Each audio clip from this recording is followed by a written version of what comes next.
우리 옆에 계신 우리 성도님들 바라보면서 함께 이렇게 인사하며 격려했으면 좋겠습니다.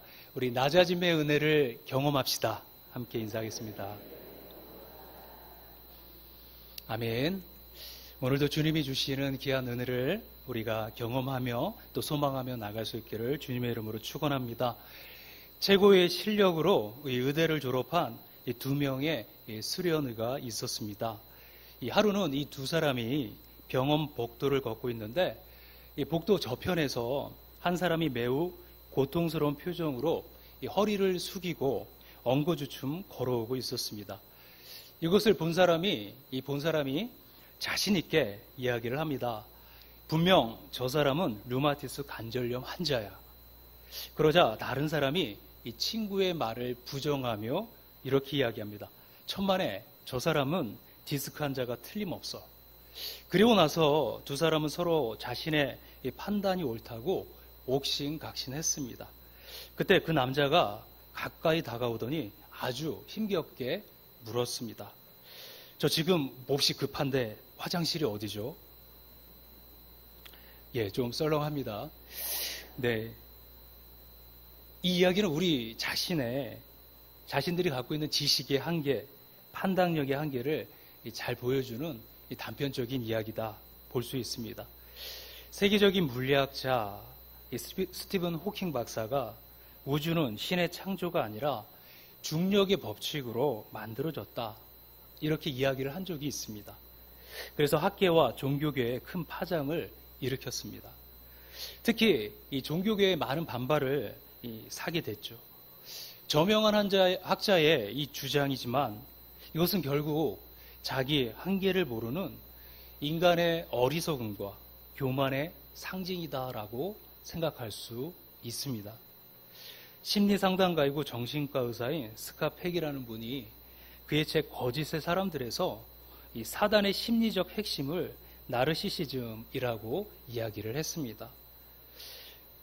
이 이야기는요, 일반적으로 나르시시즘을 자기 도치적인 자기 애다라고 이렇게 해석을 합니다. 여기서 스카펙이 말하는 나르시시즘은 자신의 외모에 도취되어서 이 거울만 바라보면서 자신의 모습에 만족하는 공주병 정도를 일컫는 것이 아니라 이런 생각을 한다는 것입니다. 자신은 문제가 없다. 자신은 문제가 없다라는 것입니다. 여기서 바로 교만한 태도를 볼 수 있고요. 결국 사단의 심리적 핵심이 교만이다라는 것을 알 수 있는 것입니다. 교만이 사단의 심리적 핵심이라면 사단에 붙잡힌 인간의 심리적 핵심 또한 교만이다라는 것이죠. 이런 사람이나 단체는 자신은 완벽하고 문제가 없다고 여기기 때문에 문제가 생기면 누군가를 향해 책임을 전가하고 그 책임 전가는 애매한 희생양을 만들게 되는 것입니다. 이런 악순환이 악을 학대에 재생산한다는 것입니다. 그래서 인간이 망할 수밖에 없고 세상 역시 멸망으로 달리고 있다는 것입니다. 이 그리스 신화에 휴브리스라는 신이 나옵니다. 신의 영역에 다다르려는 이 오마이다라는 것으로 해석되는 이 휴브리스는 이 탁월했지만 교만했기 때문에 제우스로부터 버림을 받은 신이었답니다. 역사학자였던 이 토인비는 이 단어를 다음과 같이 정의합니다. 그에 의하면 역사는 창조적 소수로 바뀌어 간다라는 것입니다. 그런데 한번 역사를 바꾸는 데 성공한 이 창조적 소수들이 자신들의 성공한 방법을 모든 것에 다 통하는 절대적인 진리인 양 우상화하는 것. 그것이 바로 휴브리스다라고 불렀습니다. 우리가 트로이 전쟁을 기록한 일리아드라는 고전에서 이 아킬레스건의 이렇게 그 뜻이 파생된 그 사건에서요. 아킬레스가 죽은 헥토로의 시체를 마차에 매달고 끌고 다니면서 이 조롱하는 모습을 보게 됩니다. 그런데 이 모습을 무엇이다라고 표현을 했냐면 그것을 휴브리스다라고 이렇게 표현을 했다는 겁니다.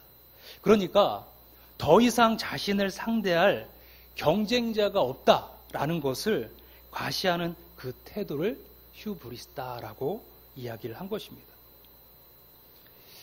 그리스 신화에서 잠깐 보기도 했고요. 또 토임비라는 사람의 이야기, 그리고 우리가 일리아드를 통해서 교만의 성격을 잘 이해할 수 있는 것입니다. 그것은 자기 중심적인 자기 우상화요, 자기 절대화입니다. 흔히 인간의 치명적인 약점을 아킬레스건이라고 부르는데 교만이 바로 그 아킬레스건입니다.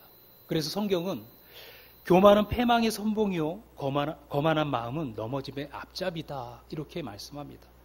그런즉 선줄로 생각한 자는 넘어질까 조심하라 이렇게 경계의 말씀을 하고 있는 것입니다. 교만은 인간이 빠지기에 가장 쉬운 것이기에 인간이 극복하기에 가장 어려운 것이다 이렇게 말씀합니다. 수많은 사람들이 바로 이 교만 때문에 무너지고 실패하고 좌절하고 이 멸망의 구렁텅이에 빠지고 맙니다.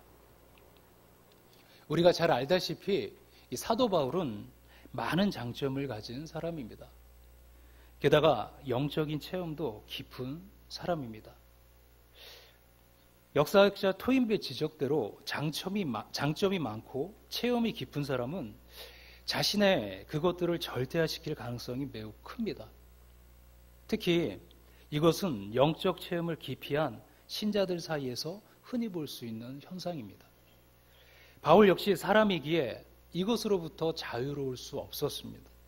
그런데 이런 바울에게 주님께서 사단의 사자, 곧 가시를 주셨고 바울은 이 가시를 제거해달라고 주님께 간절히 기도하였습니다. 그 응답은 가시의 제거가 아니라 가시에 대한 새로운 관점이었습니다. 그리고 가시를 주신 목적에 대한 깨달음이었습니다.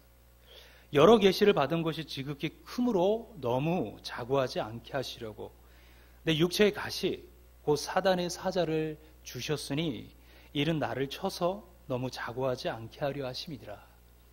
여기서 바울은 주님이 자신에게 가시를 주신 이유와 목적을 거듭 언급하고 있습니다. 그것은 여러 계시를 받은 것이 너무 커서 자고하지 않게 하시려는 그런 안정장치를 주셨다는 것입니다. 이 가시가 바울 자신에게 있어서는 교만을 막는 안정장치라는 고백입니다. 자동차로 말하면 제동장치와 같습니다. 사실 제동장치는 달리는 자동차에게 있어서 불편한 것이죠. 하지만 이것이 있기에 자동차가 안심하고 달릴 수가 있는 것입니다. 모든 것이 다 그렇습니다. 안전이 확보될 때 유익하게 작용할 수 있지만 안전이 확보되지 못하면 그것은 우리에게 재앙으로 이어집니다. 물이 그렇고 불이 그렇고요. 전기가 그렇고 가스가 그렇습니다. 우리 인생에서 가시는 힘들고 고통스러운 십자가와 같습니다. 그렇지만 가시 때문에 우리 인생이 안전하고 유익하게 된다는 사실입니다. 그래서 시편 기자는 고난당한 것이 내게 유익이라 이로 인하여 내가 주의 율례를 배우게 되었나이다. 119편 71절에서 고백합니다. 일찍이 주님께서도 요한복음에서 병을 하나님의 하시는 일을 나타내고자 하는 것으로 해석하기도 하십니다. 이렇게 가시를 교만을 막는 안정장치, 하나님의 말씀을 더 깊이 알 수 있는 기회, 하나님이 하시는 일을 나타내고자 하는 도구로 이해하는 것은 이 가시에 대한 관점의 변화인 것입니다. 관점이 변하면 해석도 변하고 또 의미도 변하고 모든 것이 변하게 됩니다. 그래서 가시는 더 이상 바울에게 무거운 짐도 고통거리도 해결받아야 할 기도 제목도 아니었습니다. 가시는 하나님이 하시는 일을 나타내는 방편이요, 은혜와 축복의 통로요, 삶의 모든 불행의 원인을 막아주는 안정장치였습니다. 세상에 자식 잘못되기를 바라는 부모는 없을 것입니다. 항상 잘해주고 싶고 좋은 것 해주고 싶고 많이 주고 싶고 더 귀한 것을 주고 싶은 것이 바로 부모의 마음입니다. 그래서 때로는 훈계를 하기도 하고 제재를 가하기도 하고 심지어는 징계를 가하기도 합니다. 주님의 마음은 자식 잘 되기를 바라는 이 부모님의 마음과 같습니다. 그러니 주님께서 어떻게 우리에게 해가 되는 것을 주실 수 있겠습니까? 그렇지 않다면 거기에는 반드시 주님의 숨은 뜻이 있는 것입니다. 우리에게 가시를 허용하심이 바로 이런 경우인 것입니다.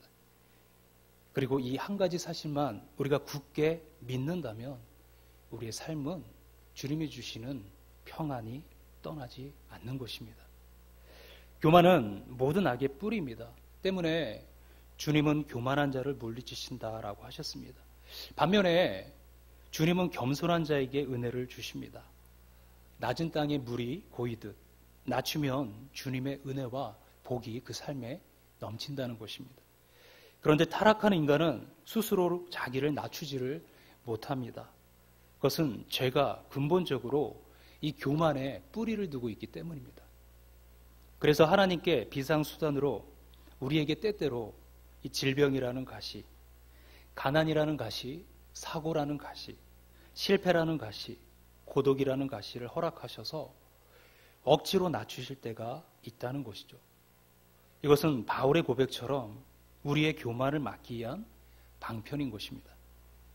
그러니 가시는 교만한 우리를 낮추시는 은혜인 것입니다. 우리를 은혜의 강으로 인도하시기 위한 주님의 손길이고 또 받은 은혜를 유지하여 더 풍성한 은혜 안에 머물기를 바라는 주님의 마음인 것입니다. 바울은 이런 주님의 손길, 주님의 마음을 기도를 통하여 알게 된 것이죠. 그래서 가시를 자랑하고 기뻐하게 된 것입니다. 신앙생활은 낮아짐의 훈련입니다.